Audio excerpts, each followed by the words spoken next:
Welcome everybody. This is our third class in class 10 I chapter. Till now we have covered our structure of I, its various parts, their work. Then we have studied accommodation power of I. Then through accommodation power we came to know about far point and near point of I. And with those points, we discussed myopia, hypermetropia, and presbyopia. We also discussed how to physically cure them using lenses, and we also gave you short explanation regarding LASIK surgery, that how LASIK surgery happens on a Broadway. So today we will go forward and we will discuss refraction through glass prism. And before this, I will ask you to, if you have seen our videos and you think that it adds some value to you, and they are beneficial for you, your preparation, and they make your understanding better, then I will urge you to like, share, and subscribe our videos, because more you share, more you subscribe, more we feel motivated to make such content. So please like, share, and subscribe. And with that, let's start today's topic. As we already have discussed refraction through glass slab. So first, I am going to revise that, because we are going to use that same concept of refraction through glass slab in the refraction through prism. So it will be beneficial for you to have a brief, I can say, refresher of that how refraction worked in case of glass slab. So first we will, it just a reminder for you so that things get refreshed in your mind. Refraction through glass slab. So इसमें क्या होता था, आपके पास एक simple glass slab होती थी, तो हम वही ग्लास स्लैब लेते हैं.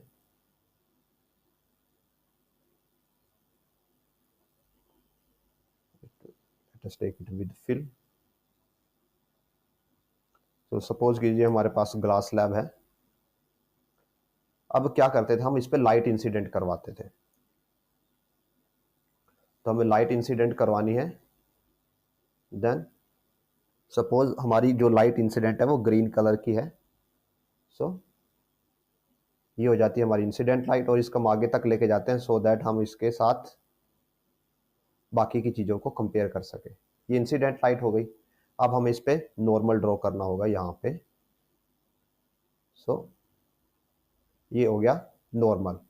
अब हम यहाँ पे रिफ्रैक्टेड लाइट ड्रॉ करेंगे. रिफ्रैक्टेड लाइट को हम रेड कलर से डिनोट कर रहे हैं. So suppose this is our refracted light. अब हम यहाँ पे फिर से नॉर्मल ड्रॉ करेंगे, क्योंकि फिर से बाउंड्री आ गई. जितनी बार बाउंड्री आएगी उतनी बार रिफ्रैक्शन होगा. हम इसको फिर से एक्सप्लेन करेंगे आपको डिटेल में. ये हमारी फिर से नॉर्मल बन गया, और अब हमारी यहाँ से निकलेगी एमरजेंट रे. उसको हम ब्लू कलर से शो करते हैं. वो रे अप्रोक्सीमेटली ऐसे निकलती है. तो अभी हम यहाँ पे एंगल्स ड्रॉ कर लेते हैं. ये होता है एंगल ऑफ इंसिडेंस, ये होता है एंगल ऑफ रिफ्रैक्शन, ये होता है फिर से एंगल ऑफ इंसिडेंस, और ये होता है एंगल ऑफ रिफ्रैक्शन. सो ये जो है this is incident ray.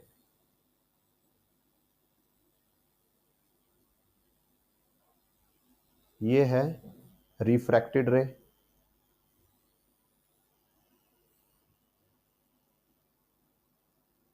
And ये जो रे है लास्ट, दिस इज एमरजेंट रे.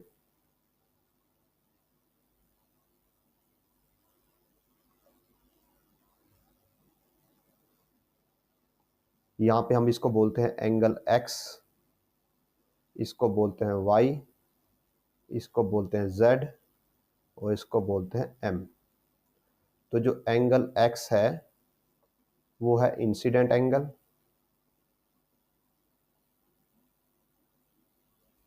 For air glass. यहाँ पे एयर है, रिफ्रैक्टिव इंडेक्स Na,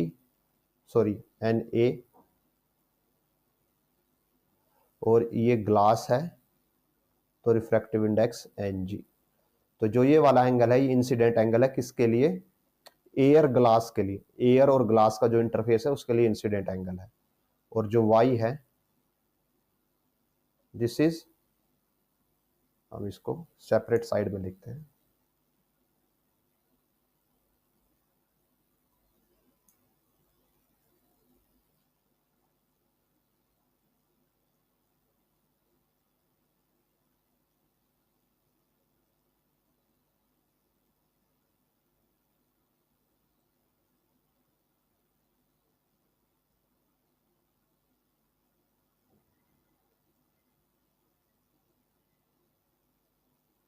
यहाँ पे ठीक रहेगा।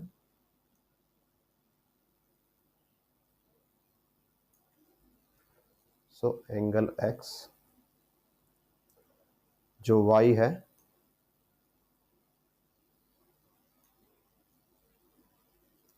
ये हो जाएगा इंसिडेंट, रिफ्रैक्टेड। y है हमारा रिफ्रैक्टेड एंगल है, इंसिडेंट एंगल नहीं है।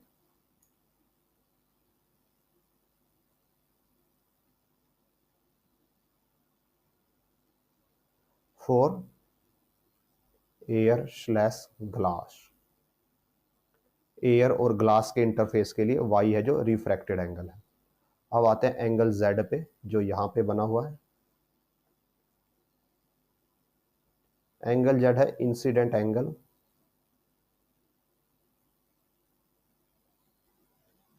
For glass air.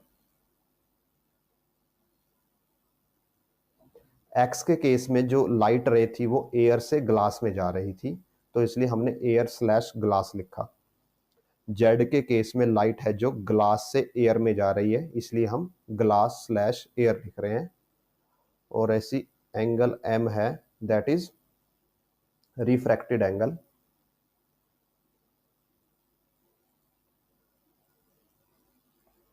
For glass air.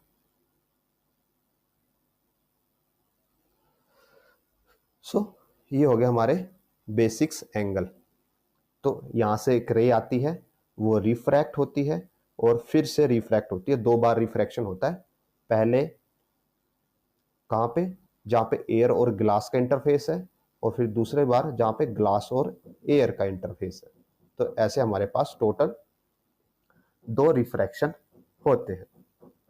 इसको इंसिडेंट रे बोला जाता है, इसको रिफ्रैक्टेड रे बोला जाता है, और इसको एमर्जेंट रे बोला जाता है। और यहाँ पे स्नेल्स लॉ जो लगता है, स्नेल्स लॉ का फॉर्मूला होता है, आप यहाँ पे दो पॉइंट्स पे स्नेल्स लॉ लगा सकते हो। सपोज कीजिए पहला ये है ए पॉइंट और ये है B point. So at point A,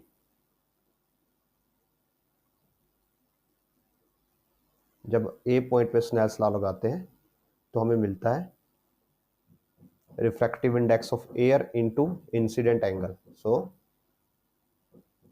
N A into sine of X is equal to refractive index of glass into refracted angle, so Ng into sin y। ये हमें मिलता है ए पॉइंट के लिए। अब ऐसे ही हम बी पॉइंट के लिए लगा सकते हैं, at point B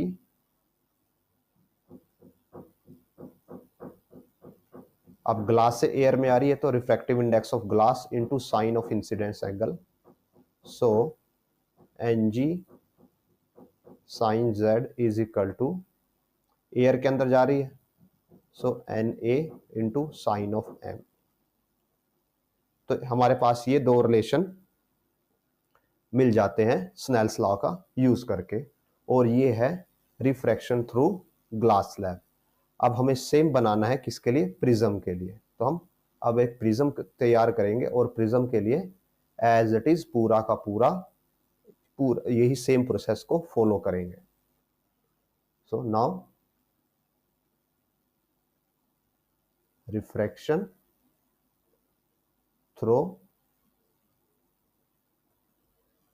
glass prism. और अब तक हम एक सिंगल रे से कर रहे हैं, आगे हम इसको स्प्लिट करके भी आपको दिखाएंगे दोनों के केसेस में। तो अभी हम जैसे वहां पे हमने एक नॉर्मल लाइट रे ली, यहां भी हम एक नॉर्मल लाइट रे के ही करके सब कुछ करेंगे। सो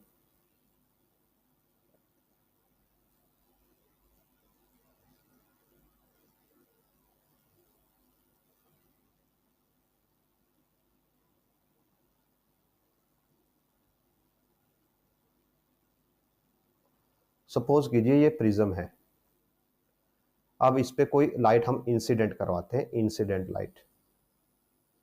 तो कि सपोज कीजिए वो ग्रीन कलर की है जैसे हमने वहां पे किया, तो ये यहाँ पे लाइट इंसिडेंट होती है। हम इसका फर्दर पाथ भी आपको दिखा देते हैं। ये इसका ऐसे पाथ होना चाहिए था।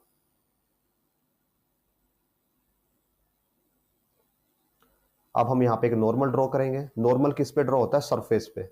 तो जो ये ब्लू कलर की आपको बाउंड्री दिखाई दे रही है प्रिज्म की, यहाँ पे बाउंड्री नॉर्मल ड्रॉ किया जाएगा कहाँ पे, और जहाँ पे लाइट रे इस प्रिज्म के ऊपर आके स्ट्राइक करती है, इंसिडेंट होती है। सो जो नॉर्मल है वो समथिंग ऐसे दिखाई देगा जो हमने अभी ब्लैक कलर से ड्रॉ किया है। सो अब यहाँ पे एयर है और यहाँ पे ग्लास है। लेट अस राइट, ये है एयर,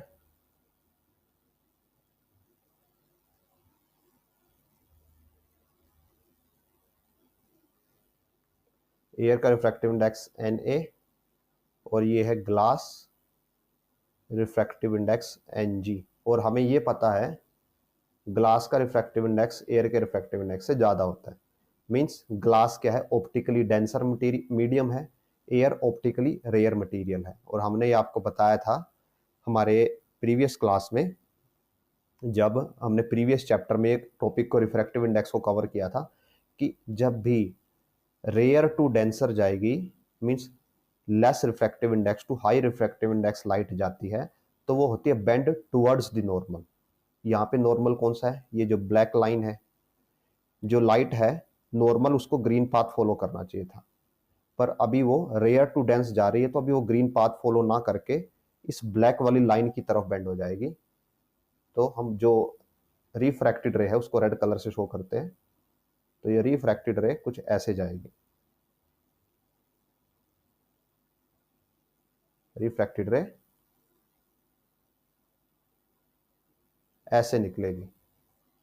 इसको फर्दर एक्सटेंड करते हैं सो दैट हम एंगल्स क्रिएट कर पाए। ठीक है, और जो ये ब्लू वाले रीजन से अगले वाला हिस्सा है, इसको हमने एक्स्ट्रापोलेट किया है। मींस फ्यूचर में इसको ऐसे जाना चाहिए था, बट ये ऐसे नहीं जाएगी, ये भी हम आपको दिखाएंगे। सो ये हो गया हमारा पहला रिफ्रैक्शन, किसके लिए, पॉइंट ए के लिए। और ये हो जाएगा इंसिडेंस एंगल, और ये हो जाएगा रिफ्रैक्शन एंगल, रिफ्रैक्शन के लिए एंगल। सो इसको हम फिर से वही बोल देते हैं एंगल एक्स, और इसको बोल देते हैं एंगल वाई। ये हो जाती है इंसिडेंट रे,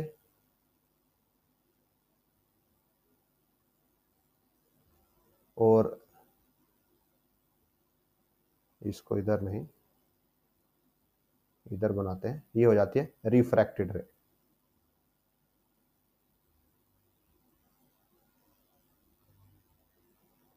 अब जब ये इस पॉइंट पे आती है, इसको हम बोल देते हैं पॉइंट बी।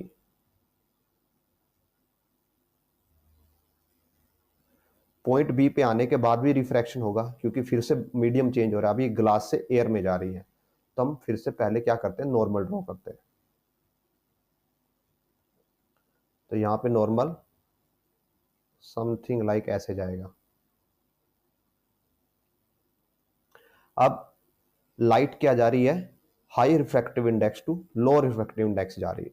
तो इस केस में क्या होती है, light bend away from the normal होती है, मींस अपने नॉर्मल पाथ से दूर चली जाती है। तो लाइट का एक्चुअल पाथ क्या होना चाहिए था, जो रेड वाला पाथ जो हमने बाहर निकाला हुआ ये होना चाहिए था। जैसे यहाँ पे जब ग्रीन लाइट आ रही थी तो ग्रीन लाइट का एक्चुअल पाथ ये आपको यहाँ पे शो हो रहा है ग्रीन वाला, बट अब ये रेयर से डेंस में आई थी तो ये अपने ग्रीन पाथ को फॉलो ना करके नॉर्मल की तरफ चली गई जो ब्लैक लाइन थी।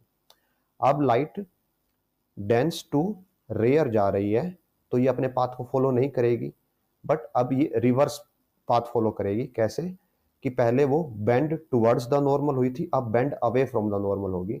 तो ये ब्लैक वाला पाथ नॉर्मल है और ये इसका एक्चुअल पाथ होना चाहिए था। अब लाइट क्या करेगी, इससे दूर जाएगी। सो हम इसको ऑरेंज कलर से रिप्रेजेंट करते हैं। लाइट अब आपको ऐसे जाती हुई दिखाई देगी।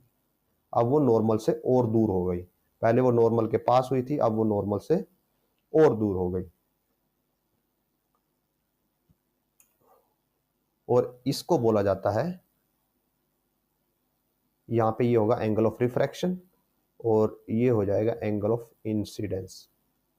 तो इसको आप बोल सकते हो एंगल Z और इसको बोल सकते हो एंगल M, और ये हो जाएगी आपकी एमर्जेंट रे।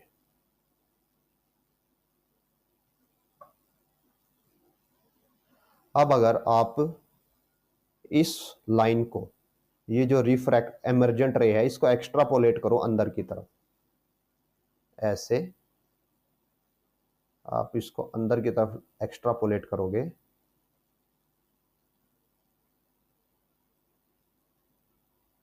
ये कुछ ऐसे जाएगी, और इस ग्रीन लाइन को थोड़ा सा आगे एक्सटेंड करोगे तो ये ग्रीन लाइट ऐसे जाएगी। ये दोनों एक एक दूसरे को इंटरसेक्ट करती है और वहां पे एक एंगल क्रिएट करती है। जब ये दोनों को इंटरसेक्ट करती हैं और ये जो एंगल क्रिएट हो रहा है यहां पे, इसको हम ऐसे बना देते हैं।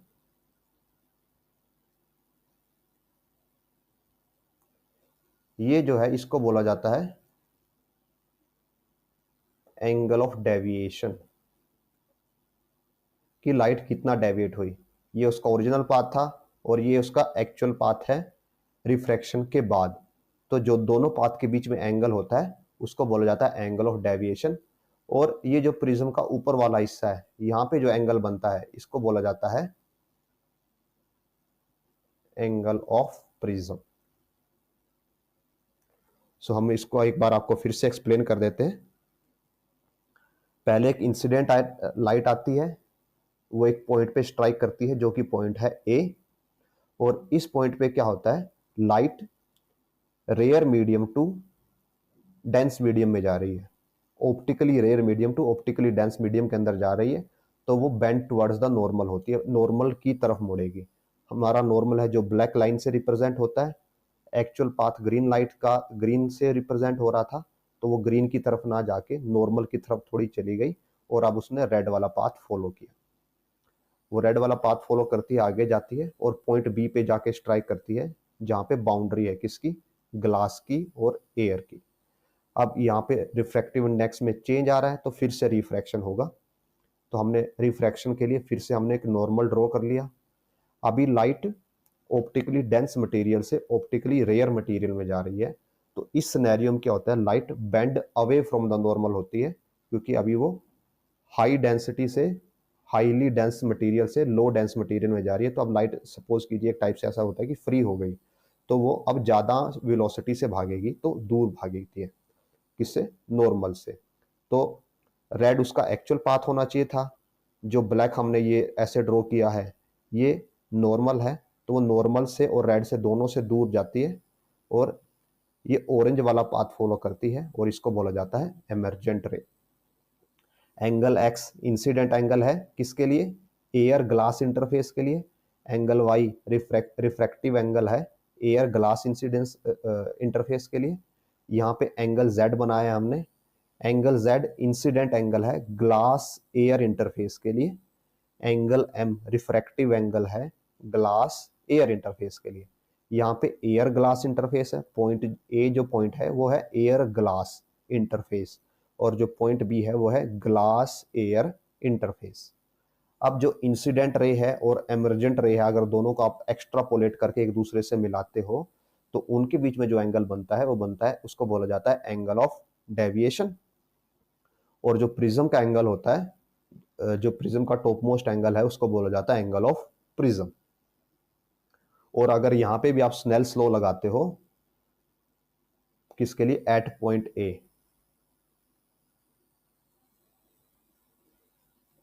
ए पॉइंट पे क्या हो जाएगा, refractive index of air into sine of X is equal to हो जाता है रिफ्रैक्टिव इंडेक्स ऑफ ग्लास यानी कि N G into sine of Y, N A into sine of X, N G into sine of Y. और ऐसे ही आप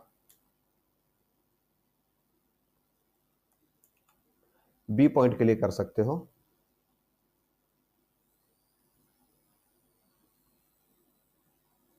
B point के लिए हो जाएगा, क्योंकि B point glass to air है, तो पहले आएगा एन जी साइन ऑफ, यहां पे जो एंगल है ये z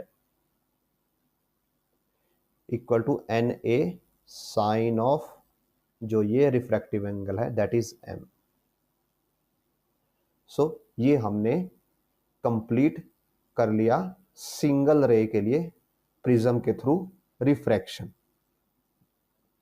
अभी हमने यहाँ पे एक सिंगल कलर के लिए किया, जैसे हमने यहाँ पे ब्लैक कलर के लिए हमने ये ग्रीन कलर की रे ली थी, तो उसके लिए हमने ये सब कुछ किया है। और सिमिलरली ऊपर वाले में भी हमने यही किया था कि यहाँ पे एक हमने सिंगल कलर की रे लेके उसके लिए किया था। बट रियलिटी में सिंगल कलर आपके पास नहीं होता, रियलिटी में आपके पास होती है व्हाइट लाइट, और व्हाइट लाइट में आपको पता है कि 7 कलर्स होते हैं और उनको आप विबग्योर से रिप्रेजेंट कर सकते हो। तो अब हम यहाँ पे व्हाइट लाइट के लिए ये सब प्रोसेस करेंगे और आपको दिखाएंगे कि व्हाइट लाइट के साथ जब आप उसको ग्लास प्रिज्म से निकालो और फिर आप इसको पहले ग्लास स्लैब से आप रिफ्रैक्ट करवाओ और फिर आप उसको प्रिज्म से रिफ्रैक्ट कराओ कि दोनों केसेस में क्या चेंज होता है।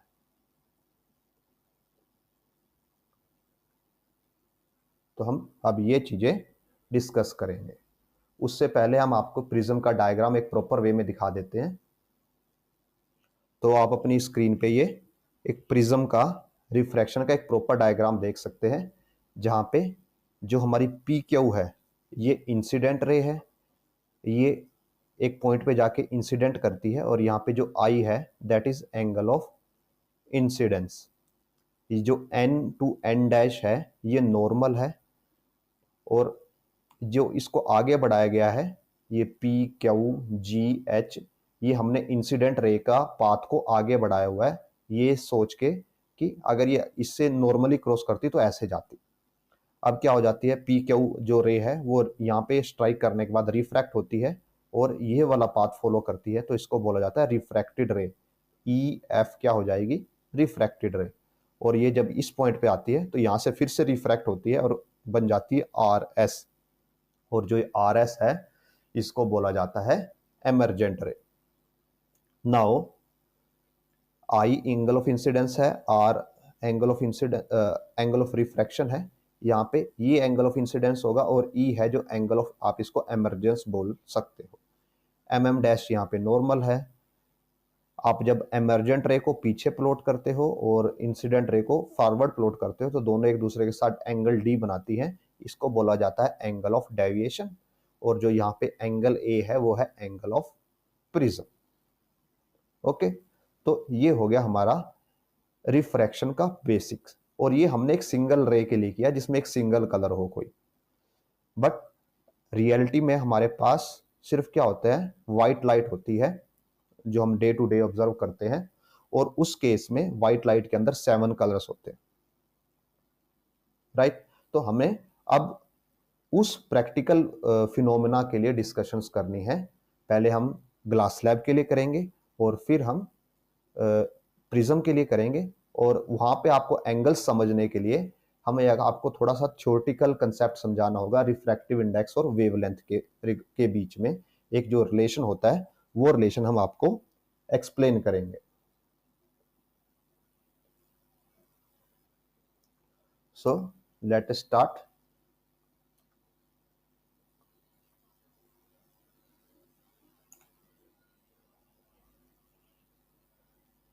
रिफ्रैक्टिव इंडेक्स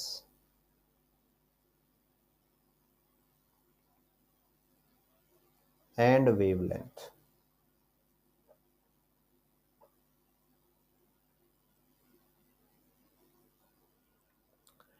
नाउ जो रिफ्रैक्टिव इंडेक्स होता है यानी कि एन, वो इनवर्सली प्रोपोर्शनल होता है वेवलेंथ के। मींस अगर एन ज्यादा है इसका मतलब क्या हो जाएगा, लैम्डा कम हो जाएगी, और अगर एन कम है इसका मतलब है लैम्डा ज्यादा हो जाएगी, और अगर लैम्डा कम है इसका मतलब है एन ज्यादा हो जाएगा, और अगर लैम्डा ज्यादा है तो इसका मतलब है एन कम हो जाएगा। वेवलेंथ कम है, रिफ्रैक्टिव इंडेक्स ज्यादा होगा। वेवलेंथ ज्यादा है, रिफ्रैक्टिव इंडेक्स कम होगा। राइट। सो अभी हमने एक रिलेशन पढ़ा था दैट स्पीड ऑफ लाइट, इसको हम c बोलते हैं, इसकी वैल्यू होती है 3 × 10⁸ मीटर पर सेकंड, इक्वल टू होती है लैम्डा टाइम्स फ्रीक्वेंसी।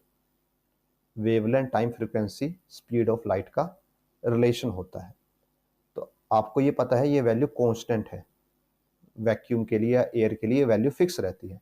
तो आप यहाँ से ये बोल सकते हो कि जो लैम्डा है और फ्रीक्वेंसी है वो एक दूसरे के उल्टा होते हैं। अगर लैम्डा बढ़ता है तो फ्रीक्वेंसी को घटना पड़ता है, फ्रीक्वेंसी घटती है तो लैम्डा को बढ़ना पड़ता है, अगर सी कांस्टेंट है। सो इससे हमें ये रिलेशन मिलता है कि जहाँ पे वेवलेंथ ज़्यादा होगी वहाँ पे फ्रीक्वेंसी कम होगी, और फ्रीक्वेंसी कम है तो वेवलेंथ ज़्यादा होगी। और सिमिलरली अगर वेवलेंथ कम है तो फ्रीक्वेंसी ज़्यादा है, एंड फ्रीक्वेंसी ज़्यादा है मीन्स वेवलेंथ कम है। ये रिलेशन चलता है। नाउ वी नो, हमें ये पता है जब हमने हमारे प्रीवियस चैप्टर में लाइट के स्पेक्ट्रम को डिस्कस किया था तो वहां से हमें ये पता है that frequency of blue colour is greater than frequency of red colour. जो ब्लू कलर है उसके पास ज्यादा एनर्जी होती है रेड कलर के कंपैरेटिवली।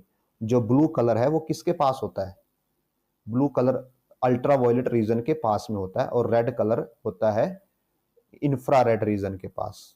सो ब्लू कलर के पास ज्यादा एनर्जी होती है as compare to red colour. और हमें पे ये पता है यहाँ इस रिलेशन से कि जिसकी फ्रीक्वेंसी ज्यादा होगी उसकी वेवलेंथ कम होगी। तो हम यहाँ से लिख सकते हैं कि ब्लू की वेवलेंथ कम होती है रेड की वेवलेंथ से। और इससे ऊपर हमने एक और रिलेशन किया था कि रिफ्रैक्टिव इंडेक्स है जो वेवलेंथ के साथ उल्टा चलता है। अगर वेवलेंथ ज्यादा है तो रिफ्रैक्टिव इंडेक्स कम हो जाएगा। सो वेवलेंथ ज्यादा किसकी है, रेड की, तो रेड का रिफ्रैक्टिव इंडेक्स कम होगा किसके कंपैरिजन में, ब्लू का। तो आप ऐसे लिख सकते हो ब्लू का रिफ्रैक्टिव इंडेक्स रेड के रिफ्रैक्टिव इंडेक्स से ज्यादा है। अब ये सब आपको करवाने का पर्पस क्या हुआ, यहाँ पे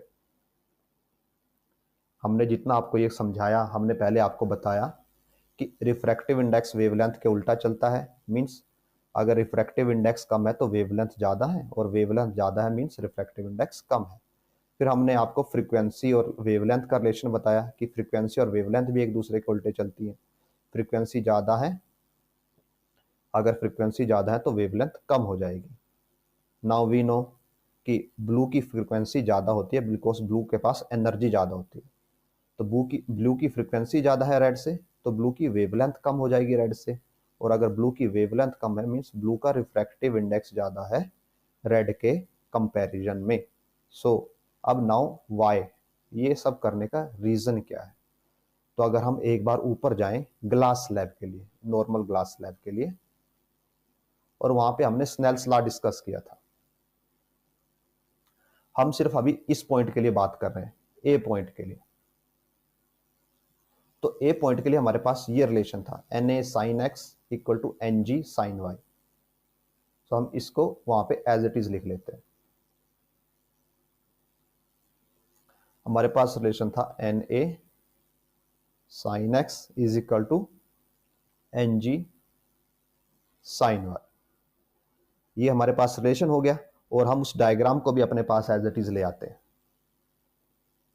सो दैट आपको एक अंडरस्टैंडिंग डेवलप हो सके।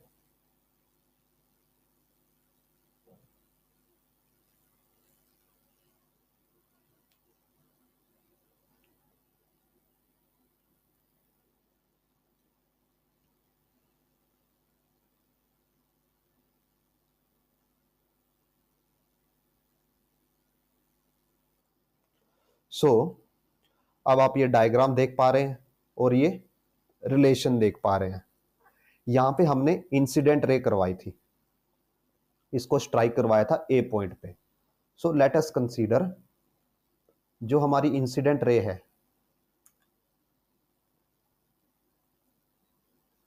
जो हमारी इंसिडेंट रे है वो क्या है, व्हाइट लाइट है, व्हाइट लाइट या सनलाइट की जो सन से आ रही लाइट है वही लाइट है। अब उसके अंदर क्या होते हैं, 7 कलर्स होते हैं। अब जब वो 7 के 7 कलर्स एयर से पास कर रहे हैं तो आप उनको एक सिंगल लाइट रे मान सकते हो। Means for all 7 colours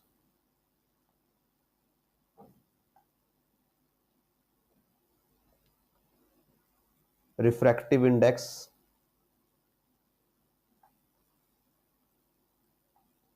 will be same and angle of incidence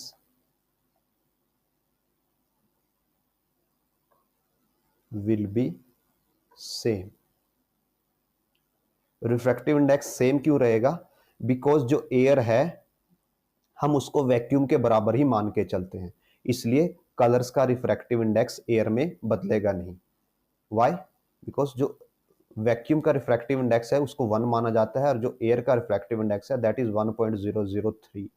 तो जो डिफरेंस है बहुत ही स्मॉल है, तो इसलिए कलर्स का रिफ्रैक्टिव इंडेक्स एयर के अंदर आके बदलता नहीं है। बट ग्लास का रिफ्रैक्टिव इंडेक्स ज्यादा है तो वहां पे refractive index of colour very करेगा। सो हम बोल सकते हैं कि जो ये वाला हिस्सा है यहाँ पे Na क्या है, रिफ्रैक्टिव इंडेक्स ऑफ एयर, और साइन एक्स क्या है, इंसिडेंस एंगल।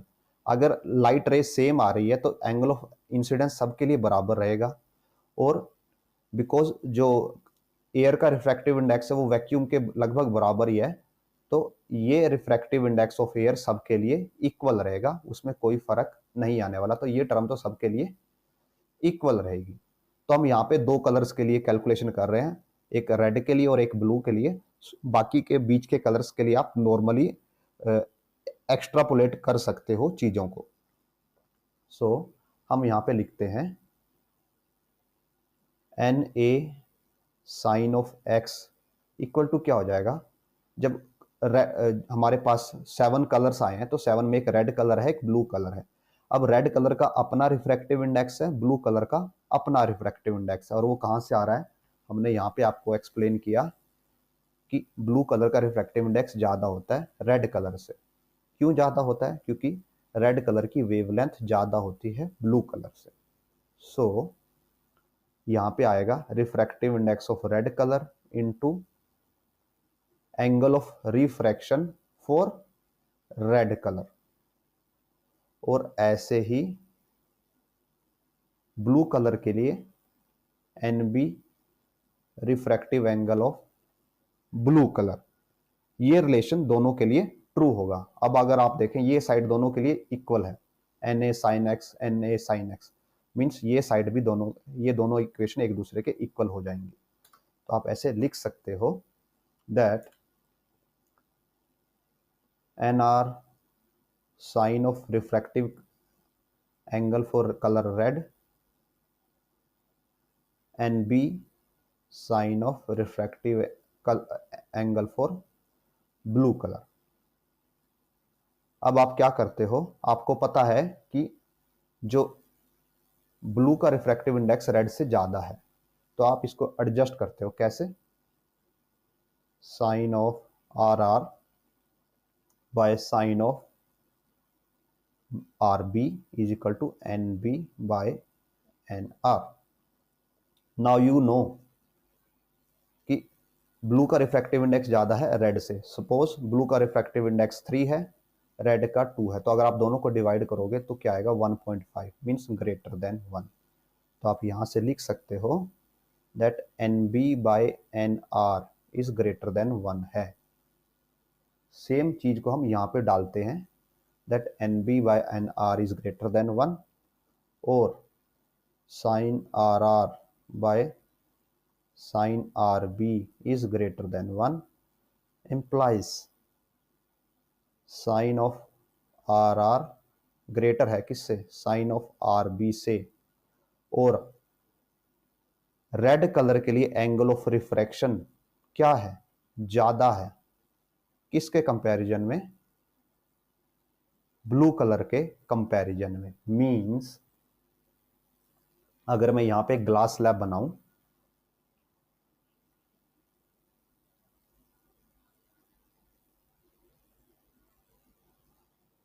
और मैं अभी ये ग्रीन कलर से बनाता हूं बिकॉज रेड और ब्लू कलर हमें यहाँ पे एज इट इज शो करने हैं।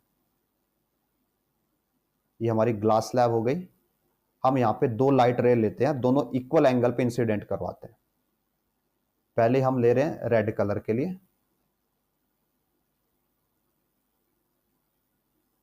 ये हमने रेड कलर के लिए ले ली, ये इसका हमने नॉर्मल बना दिया। फिर इसके पैरेलल हम एक ब्लू कलर लेते हैं,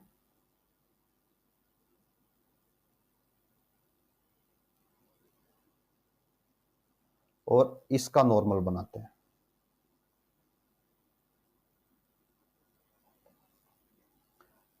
अब हम निकालेंगे यहां पे रिफ्रैक्टेड रे।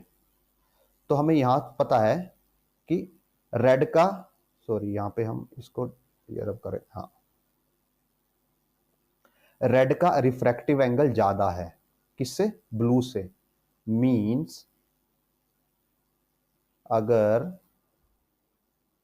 ब्लू कलर का रिफ्रैक्टिव एंगल इतना है तो रेड कलर का रिफ्रैक्टिव एंगल इससे थोड़ा सा ज्यादा होगा।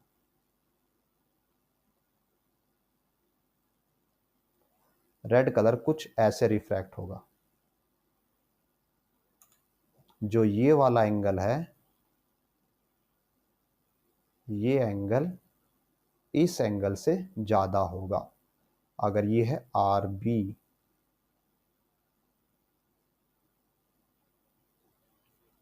This angle is R B, this angle is R R, तो यहां पे R B, sorry R R greater है आर बी से। और हमें ये पता है कि जो व्हाइट लाइट होती है उसके अंदर ये दोनों ही होते हैं। तो अगर हम व्हाइट लाइट स्ट्राइक करें तो हमें दोनों कलर एक ही लाइट रे में मिल जाएंगे। तो अगर हम इनको दोनों को एक ही लाइट रे से बनाएं तो उस केस में क्या होगा, हम फिर से ड्रॉ करते हैं कि ये हमारी ग्लास स्लैब है और हम यहाँ पे अभी व्हाइट लाइट से नहीं बना सकते बिकॉज व्हाइट कलर आपको यहाँ पे स्क्रीन पे दिखाई नहीं देगा। तो हम क्या करते हैं, इसको हम ग्रीन से ही बनाते हैं सो दैट आप यहाँ पे ग्रीन लाइट को ही व्हाइट लाइट समझिएगा। ये हमारी व्हाइट लाइट है और ये नॉर्मल है। अब व्हाइट लाइट के अंदर क्या क्या है, व्हाइट लाइट के अंदर जो स्पेक्ट्रम होता है दैट इज होता है VIBGYOR.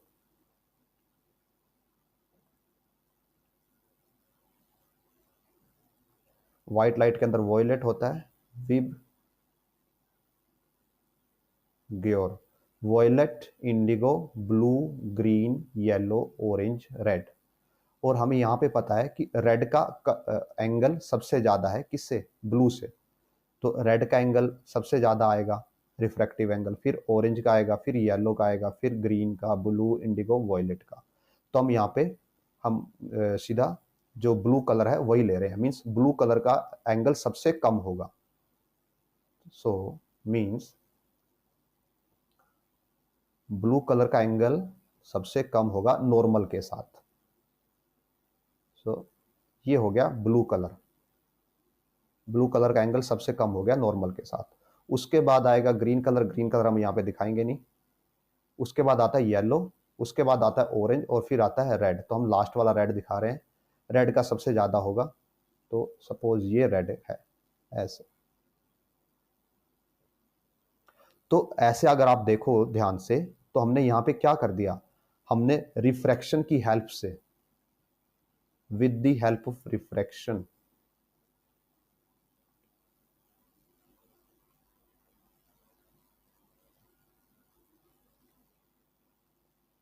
we are able to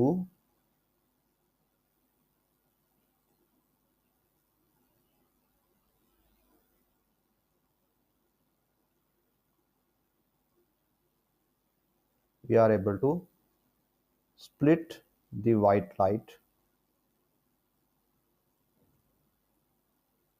into colors। यहाँ पे हम सिर्फ 2 ही कलर दिखा पा रहे हैं, बिकॉज उससे ज़्यादा हमारे पास कलर रिस्ट्रिक्शन है, हम ज़्यादा कलर्स दिखा भी नहीं पाएंगे। ग्रीन हम यहाँ पे वैसे ही नहीं दिखा पाएंगे।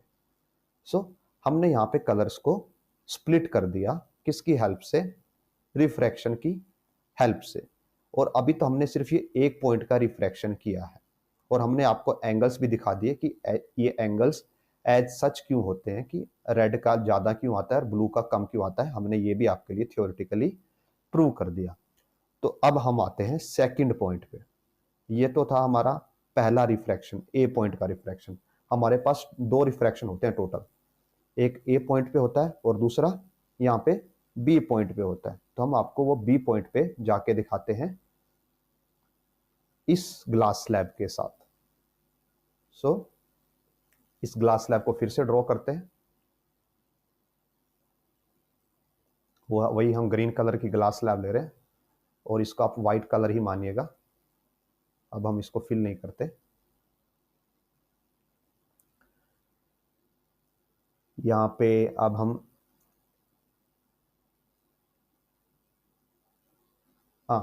अब सपोज कीजिए जो हमारी व्हाइट लाइट है उसको ब्लैक से रिप्रेजेंट कर रहे हैं, सो दैट हम यहाँ पे 3 कलर रिप्रेजेंट कर सके, हम ब्लू और ग्रीन और रेड ले सकें। और हमें ये पता है कि रेड का एंगल सबसे ज़्यादा होगा, उससे कम ग्रीन का होगा और उससे कम ब्लू का होगा।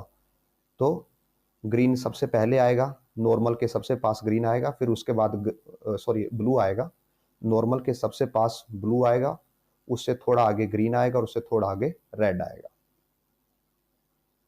सो लेट्स टेक ब्लू लाइट को हम लेते हैं, ये हमारी इंसिडेंट लाइट हो गई, ओके। और ये व्हाइट लाइट है, यहाँ पे हमने नॉर्मल ड्रॉ कर दिया। ये अभी ये व्हाइट लाइट स्प्लिट होगी ड्यू टू रिफ्रैक्शन, और सबसे कम एंगल ब्लू कलर का होता है।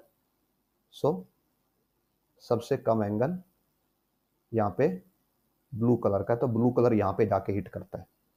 उससे थोड़ा सा ज़्यादा ग्रीन कलर का होगा, तो ग्रीन कलर यहाँ पे जाके हिट करता है। और उससे ज़्यादा रेड कलर का होगा, तो यहाँ से ऐसे रेड कलर निकलता है और यहाँ पे जाके हिट करता है। अब जो तीनों कलर्स हैं, अब ये अलग अलग पॉइंट पे जाके ग्लास स्लैब पे हिट कर रहे हैं, तो हमें यहाँ पे अलग अलग नॉर्मल्स बनाने पड़ेंगे।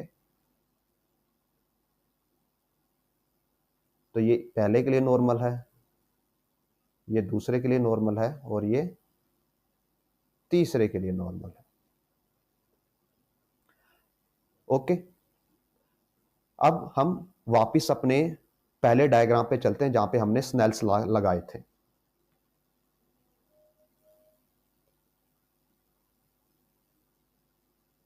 यहां पे हमने स्नेल्स लॉ लिखे थे, किसके लिए, ग्लास प्रिज्म के लिए लिखे थे, और ये ग्लास स्लैब के लिए लिखे थे। अगर आप ग्लास स्लैब के लिए देखोगे, Na sin x is equal to था Ng sin y, और Ng sin z था Na sin m। एंड अगर आपने थ्योरी पढ़ी है मैथमेटिक्स में तो आप ये इजीली बता सकते हो कि y और z इक्वल होंगे, y और z इक्वल होंगे। तो ये देखिए ये ng साइन y है और ये ng साइन z है, मीन्स ये दोनों साइड एक दूसरे के इक्वल होंगी। तो उसका मीनिंग क्या हो जाएगा, na साइन x इक्वल हो जाएगा na साइन n के। और ये हम पहले भी हमारी प्रीवियस क्लास में प्रूव कर चुके हैं कि यहां से आप इजीली लिख सकते हो that angle x is equal to angle m, means जिस एंगल पे इंसिडेंट हुआ उतने ही एंगल पे रिफ्रैक्शन होता है, मीन्स ये दोनों लाइन एक दूसरे के पैरेलल निकल होती है। इंसिडेंट लाइट और एमर्जेंट लाइट एक दूसरे के पैरेलल होती हैं। हमारा यहाँ पे ये लिखने का पर्पस यही था।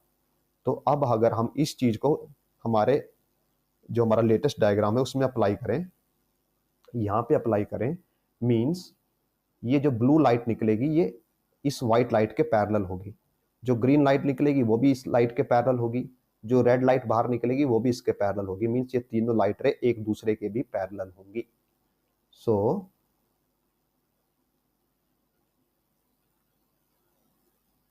ब्लू लाइट कुछ ऐसे निकलेगी, ग्रीन लाइट भी इसके पैरेलल होगी,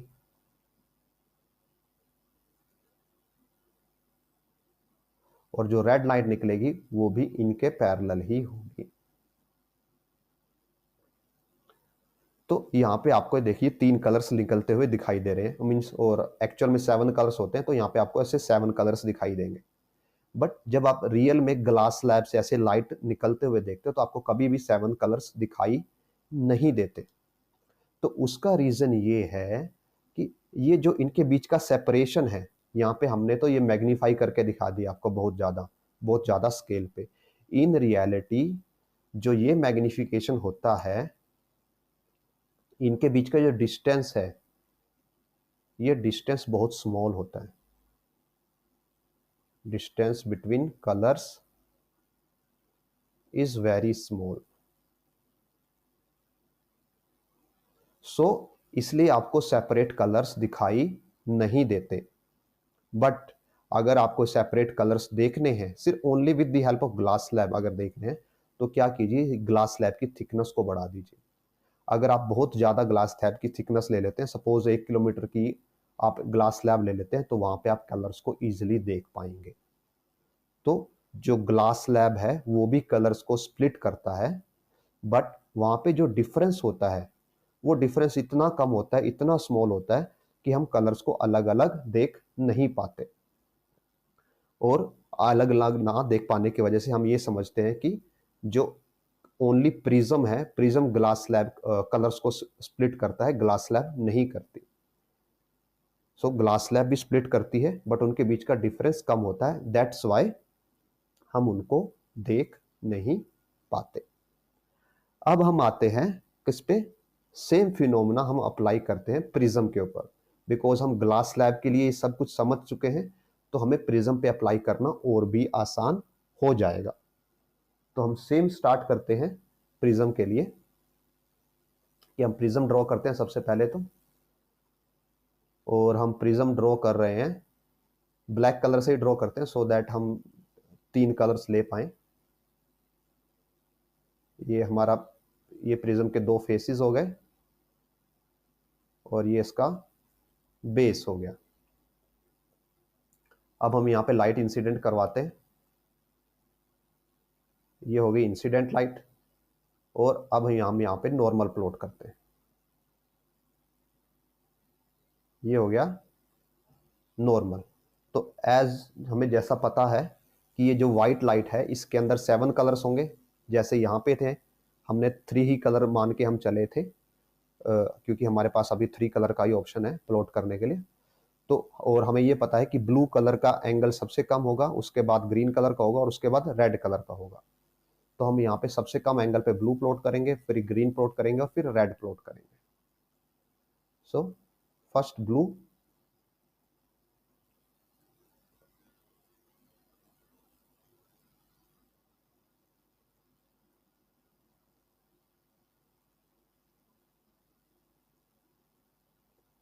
तो सपोज कीजिए ये ब्लू कलर हो गया। अब इससे थोड़ा ज्यादा एंगल ग्रीन के लिए होगा।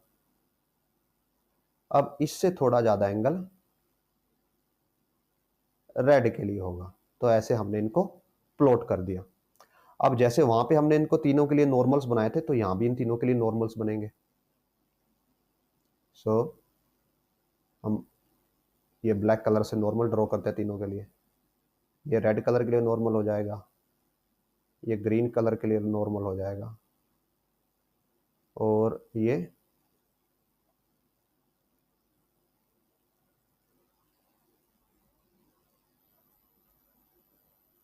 हमारे नॉर्मल्स हो जाते हैं। अब देखिए यहां पे क्या होता है कि यहां पे जो आपकी प्रिज्म की साइड है, ये इस साइड के पैरेलल नहीं है। ये साइड और ये साइड, जैसे यहां पे हमारे पास ये साइड और ये साइड पैरेलल थी, तो आपके ये एंगल्स इक्वल हो गए थे। ये वाला एंगल और ये वाला एंगल, मींस अगर हम आपको इसको ऊपर दिखाएं, आपके साइड इक्वल होने की वजह से आपका एंगल वाई और एंगल जेड इक्वल हो गए थे, क्योंकि साइड्स पैरेलल थी। प्रिज्म के केस में ऐसा नहीं होता। प्रिज्म के केस में ये साइड्स पैरेलल नहीं है, तो आपके एंगल इक्वल नहीं हो पाते। तो अब ये कलर एक दूसरे के पैरेलल बैंड बाहर नहीं निकलते। जैसे यहाँ पे ये तीनों कलर एक दूसरे के पैरेलल बाहर निकल रहे थे, अब ये तीनों कलर एक दूसरे के पैरेलल बाहर नहीं निकलते। अब जब तीनों कलर एक दूसरे के पैरेलल बाहर नहीं निकलेंगे, तो और अब क्या हो रहा है कि जो तीनों कलर हैं ये जा रहे हैं ग्लास से एयर के अंदर, मींस डेंस मटेरियल से हाई रिफ्रैक्टिव इंडेक्स मटेरियल से लो रिफ्रैक्टिव इंडेक्स मटेरियल में जा रहे हैं। तो ये अब bend away from the normal होंगे, मींस जो ब्लू कलर है वो नॉर्मल से अब दूर जाएगा। तो ब्लू कलर जब बाहर निकलेगा तो ब्लू कलर ऐसे निकलेगा, और बिकॉज ब्लू कलर का रिफ्रैक्टिव इंडेक्स सबसे ज्यादा है, तो इस केस में जब ये अंदर गया था तो ये नॉर्मल के सबसे पास था, तो जब ये बाहर जाएगा नॉर्मल से सबसे दूर जाएगा। जो ग्रीन कलर है उसका एंगल रेड और ब्लू के बीच में रहेगा, और रेड का इस टाइम, जब रेड का कलर यहाँ पे सबसे ज्यादा था, जब ये लो टू हाई रिफ्रैक्टिव इंडेक्स वाले मटेरियल में गया था, जब ये हाई टू लो वाले मटेरियल में जाएगा तो इसका एंगल सबसे कम होगा। तो ये लगभग नॉर्मल के पास से ही निकल जाएगा ऐसे। और इस केस में अगर आप देखोगे प्रिज्म के केस में यहां पे, तो आप ये देख पाओगे इजिली कि ये तीनों लाइट, ये तीनों कलर एक दूसरे के पैरेलल नहीं है, ये तीनों कलर एक दूसरे से दूर जा रहे हैं। तो आप इनको इजिली स्क्रीन पे देख सकते हो, क्योंकि इनके बीच का डिस्टेंस बढ़ता जाएगा और एक टाइम के बाद डिस्टेंस इतना बढ़ जाएगा कि आप अलग अलग कलर्स को देख पाओगे। So this is the reason, हमने जो आपको इतना लंबा एक्सप्लेन किया, इतना डीप में जाके एक्सप्लेन किया, उसका यही कारण है कि दैट्स वाई आप प्रिज्म में कलर्स देख सकते हो और ग्लास स्लैब के केस में आप कलर्स नहीं देख पाते, जबकि रिफ्रैक्शन दोनों के केस में एक जैसा ही काम करता है। जस्ट कि जो प्रिज्म है, प्रिज्म की साइड एक दूसरे की पैरेलल नहीं है, उसकी वजह से लास्ट में जो कलर निकलते हैं वो एक दूसरे के पैरेलल नहीं निकलते, और उनके बीच का गैप इंक्रीज होता जाता है समय के साथ, मींस डिस्टेंस के साथ। तो आप उनको सेपरेटली देख पाते हो, और ग्लास स्लैब के केस में ऐसा नहीं होता, इसलिए आप उनको सेपरेटली देख नहीं पाते। सो this is the basic of refraction through glass prism. इसमें और भी बहुत सी चीजें हैं जो हमें डिस्कस करनी है, वो हम नेक्स्ट वीडियोस में करेंगे हमारी। बट ये वीडियो से आप एक बेसिक रिफ्रैक्शन जो प्रिज्म के केस में हो रहा है वो समझ पाएंगे। और अभी हम आपको एक्चुअल 7 कलर वाली पिक्चर शो करते हैं कि जब एक्चुअल में व्हाइट लाइट जाती है तो जो 7 कलर स्प्लिट होते हैं वो कैसे दिखाई देते हैं। तो देखिए आप अपनी स्क्रीन पे अभी ये एक्चुअल स्प्लिटिंग ऑफ कलर देख पा रहे हैं जो प्रिज्म करेगा जब उसके पास व्हाइट लाइट आएगी। सो यहां से व्हाइट लाइट गई, उसने उसको स्प्लिट करना स्टार्ट किया, तो देखिए जो रेड है उसका एंगल सबसे ज्यादा रहता है नॉर्मल के साथ। यहाँ पे नॉर्मल ड्रॉ नहीं किया गया है तो हम आपके लिए नॉर्मल ड्रॉ कर देते हैं।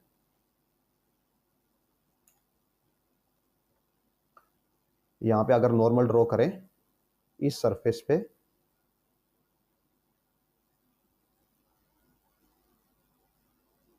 तो नॉर्मल कुछ ऐसा आएगा। तो देखिए जो ब्लू कलर का एंगल सबसे कम रहेगा और रेड कलर का एंगल सबसे ज्यादा रहेगा।